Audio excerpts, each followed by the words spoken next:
Hello হৃদয়, তুমি কেমন আছো? তুমি কি ভালো আছো? তোমাকে সাথে আমার অনেক দিন পরে দেখা হলো।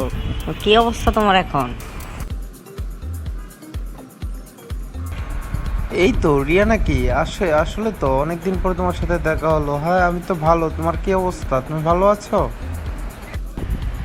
তা তোমার কি এখনো চাকরি টাকরি হলো, না এখনো বাপের হোটেলে খাচ্ছ বেকার? এই তো একটা বেসরকারি কোম্পানিতে জব করি, মাসের স্যালারি ৮০,০০০ টাকা পড়ে। তো তোমার কি খবর? তুমি কি করছো এখন? পড়াশোনা করছো না কোনো চাকরি করছো? ওমা, সত্যি নাকি? কি বলছো? ৮০,০০০ টাকা স্যালারি? ও মাই গড, তা তো ভালো তুমি। আর কি বলবো, দুঃখের কথা, বাপের হোটেলে এখনো বসে খাচ্ছি। কোনো চাকরি নেই, পড়াশোনা প্রায় শেষের পর্যায়ে। তাই আর কি করব, এখন বাপ মা ঘর থেকে ছেলে দেখছে, বিয়ে দিয়ে দেবে। তার কি বলবো। তা তুমি কি বিয়ে টিয়ে করছো না করবা?